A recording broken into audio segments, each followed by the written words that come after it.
Hello. In this video I am going to address some common doubts जो मैंने 2 हफ्तों में रिसीव करे हैं रिगार्डिंग आंसर राइटिंग कि some people were not able to recollect the points while writing the answer, some people were having the problem in understanding the demand of the question, some were asking about different ways to write an answer. किन्हीं किन्हीं को पता ही नहीं था कि stake holder approach क्या होती है आंसर राइटिंग की, या स्टेप बाय स्टेप अप्रोच क्या होती है, and also the common confusion regarding how to approach a 10 marker question and a 15 marker question। तो यहाँ पे मैं ये सारे common doubts address करूँगी and I'll say this video is going to help you a lot। ये video surely आपके dimensions broaden करेगी and आपको एक बहुत organized way बताएगी of answer writing। So let's directly dive into the video and I'll start with the most relevant topic, that is step by step approach to answer writing। तो what is this step by step approach or life cycle approach to answer writing? In order to completely understand the step-by-step approach to answer writing or the life cycle approach to answer writing, I want you to brainstorm this question once। 1 minute लेकर इस question को read करो, इस question की code demand समझो और try करो कि आप रफ में जो भी आपके माइंड में पॉइंट्स आ रहे हैं उसको कहीं जॉट डाउन कर लो, ताकि फाइनली आप मेरी अप्रोच से अपने आंसर को कंपेयर कर सको और देखो कि कितनी इम्प्रूवमेंट हो रही है उससे। I actually want you to compare your points जो अभी आप जॉट डाउन करते हैं विद द पॉइंट्स जो आप स्टेप बाय स्टेप अप्रोच लिखने के बाद जॉट डाउन करेंगे, इन कितना डिफरेंस होएगा, कितनी इंप्रूवमेंट होगी। तो just take a minute, identify the demand of the question and rough में 1 मिनट के लिए वो पॉइंट्स जॉट डाउन कर ले। So the question is, what are the key challenges and the issues plaguing Indian agriculture that hinder its growth and sustainability? And I am pretty sure अभी जिसने भी इसको brainstorm किया होएगा, जितने भी पॉइंट्स आए होंगे वो बहुत हपहज़ार्ड रहे होंगे, बहुत डिसऑर्गेनाइज पॉइंट्स आए होंगे। कहीं पे अगर क्रेडिट का इशू आ रहा होगा माइंड में, तो कहीं एक्सेस टू मार्केट आ रहा होगा, तो कहीं use of fertilisers and machines आ रहा होगा, बहुत अनऑर्गेनाइज पॉइंट्स आ रहे होंगे आपके माइंड में एंड तभी आपको बॉडी जनरेट करने में बहुत इशू होता है। Now what is the solution? The solution is step by step approach. तो आपको स्टेप बाय स्टेप अप्रोच में इंडियन एग्रीकल्चर को ब्रेक डाउन करना है पीसेस में कि इंडियन एग्रीकल्चर या एग्रीकल्चर फॉर अ फार्मर कहाँ से शुरू होता है। सबसे पहले वहाँ पे एक्यूमुलेशन ऑफ इनपुट्स होता है।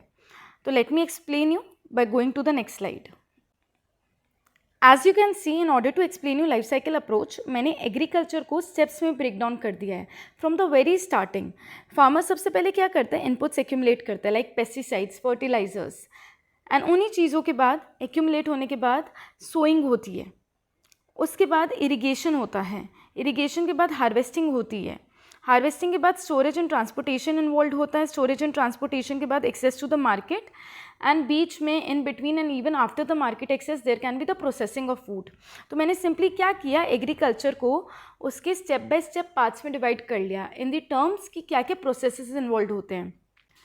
अब अगर मैं इनपुट्स एक्यूमुलेशन की बात करूं या किसी भी सब ग्रुप की बात करूं, आप विद इन एवरी सब ग्रुप बहुत ऑर्गेनाइज मैनर में 3 से 4 पॉइंट्स जनरेट कर सकते हैं।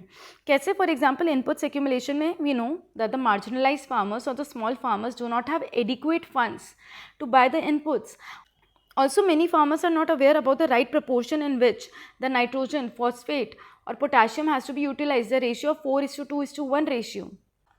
इस पॉइंट के अलावा you can also mention that the supply of the fertilisers is not adequate in India. उसकी वजह से जो प्राइजेस है वो राइज होते हैं। So farmers have to face inflation in the input cost.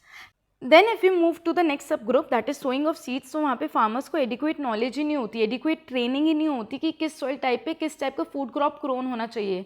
For example आप लिख सकते हैं कि जो पंजाब वाली सेमी एरिड बेल्ट है वहाँ पे हम वाटर इंटेंसिव क्रॉप्स राइस उगा रहे हैं, जिससे क्या हो रहा है, ग्राउंड वाटर डिप्लीशन हो रहा है, प्रॉब्लम ऑफ सैलिनाइजेशन हो रही है, सॉइल डिग्रेडेशन हो रहा है। सोइंग ऑफ सीड्स में we can also mention the problem associated with terminator seeds. So under the subhead of irrigation we can mention कि there is huge dependence on rainfall और monsoon, right, for irrigation। अब इससे क्या होती है, uncertainty आ रहा है मानसून में ड्यू टू क्लाइमेट चेंज, उसकी वजह से एग्रीकल्चर सफ़र करता है, प्रॉब्लम ऑफ ड्रॉट होती है, राइट। उसके अलावा क्या लिख सकते हैं कि प्रॉपर इरीगेशन इंफ्रास्ट्रक्चर नहीं है इंडिया में। So under the subhead of harvesting we can mention कि फार्मर्स के पास राइट मशीन्स नहीं होती फॉर हार्वेस्टिंग द क्रॉप्स, या कहीं कहीं प्रॉपर मैनुअल लेबर की सप्लाई नहीं होती to act as harvesters. We can also mention the problems associated with stubble burning, right. Storage and transportation में हमारे पास प्रॉपर कोल्ड स्टोरेज इंफ्रास्ट्रक्चर नहीं है, बहुत बार ट्रांसपोर्टेशन के वक्त क्रॉप्स डिस्ट्रॉय हो जाते हैं। So as you can see within every sub head we are able to generate 3 to 4 points. So अगर हम टोटल बॉडी में देखें 15 पॉइंट्स आ सकते हैं और बहुत ऑर्गेनाइज वे में आ सकते हैं. इससे क्या होएगा, पॉइंट्स ऑर्गेनाइज हो जाएंगे, पॉइंट्स स्ट्रक्चर्ड हो जाएंगे और आपके पास पॉइंट्स जनरेट करने में प्रॉब्लम नहीं होगी.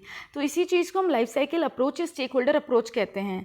And accordingly you will be able to generate points regarding market access also. So basically life cycle approach में अगर मैं सम अप करूँ तो हमने क्या किया, हमने एग्रीकल्चर को ब्रेक डाउन कर दिया है पार्ट्स में इनटू द प्रोसेसेस, और हर उस प्रोसेस से ऑर्गेनाइज वे में हमने पॉइंट्स निकाल लिए हैं. इसको हम ऐसे भी ऑर्गेनाइज कर सकते हैं, फॉर एग्जांपल कि प्री प्रोडक्शन इश्यूज़, प्रोडक्शन के वक्त जो इश्यूज़ इन्वॉल्व है, पोस्ट प्रोडक्शन जो इश्यूज़ हैं, issues associated with marketing, consumption, environmental issues, social issues and economic issues. So with in every सब कैटेगरी अगर आप सोचेंगे तो आप 2 से 3 पॉइंट्स जनरेट कर पाएंगे. एंड अकॉर्डिंगली हमारे पास 8 सब हेड्स हैं तो कम से कम 16 पॉइंट्स आ जाएंगे. और हमें इन अ 10 मार्कर सिर्फ 7 पॉइंट्स चाहिए होते हैं in the body, and in a 15 marker we require maximum 10 points. So आपके पास बॉडी में if you think like this in a very organise manner तो कभी भी पॉइंट्स की कमी नहीं होगी.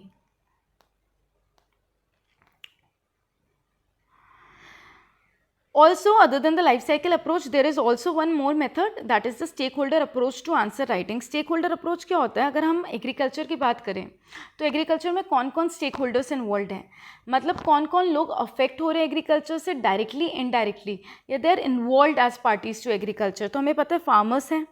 So we know that the farmers are the most dominant stakeholder group. And then we have the government, we have the credit institutions, both formal and informal, we have intermediaries, we have corporates, we have consumers. So we can gather points as per the stakeholders कि कौन सा stakeholder क्या issues face कर रहा है. For example, the issues associated with farmers, issues associated with government जिसमें हम MSP के बारे में mention कर सकते हैं. Also we can mention how farmers are asking that MSP should have a statutory backup.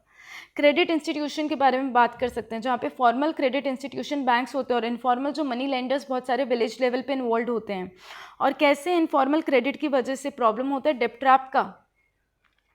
And as we know जितना farm bills पे डिस्कशन हुआ है कि इंटरमीडियरीज कितना बड़ा इशू है पूरी दिस फार्मिंग चेन में, कि जहाँ पे एक्चुअल फार्मर है उसको बहुत कम हिस्सा मिल रहा है and the maximum amount is taken by the middleman. We can talk about corporates कि कैसे companies are tying up with farmers in order to directly procure the items. So we can also talk about the consumers, how chemical based agriculture is degrading the health of the humans, कि कैसे diseases हो रहे हैं pesticides की वजह से. You would have read about the concept of bioaccumulation and biomagnification. तो इन सब categories में उन्हें डाल सकते हैं. So your answer would be very structured and surely you will fetch some extra marks. So that is how a life cycle approach or a stakeholder approach is used for answer writing, and you can follow the same approach for every GS topic, for every ethics answer.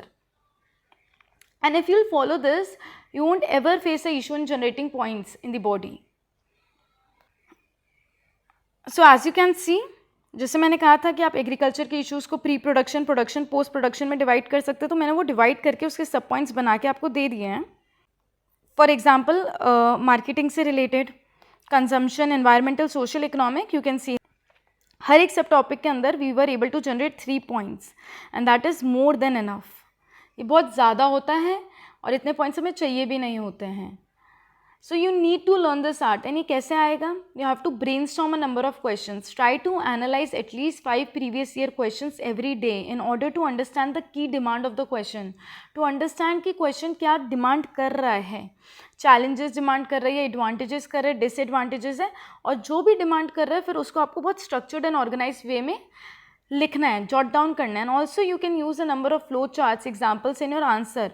So for example, if the topic is about agriculture only, then you can mention about the problem of backward and forward linkages, infrastructure bottlenecks, post-harvest losses. You can also mention about the issues associated with Food Corporation of India, with the problems associated with PDS. आप ये सब कुछ mention कर सकते हैं. And I am pretty sure then you are going to fetch some extra marks. अच्छा, the next question was how to approach a 10 marker and 15 marker. And I am going to address it in the very next video. So यहाँ पे आप try to address your 3 queries जो points generate नहीं हो रहे थे, क्या stakeholder approach था, क्या life cycle approach था, क्या different methods थे answer writing के. जहाँ तक बात रही 10 marker 15 marker के लिए, just tune up for the next video and I'll surely discuss there. Thank you.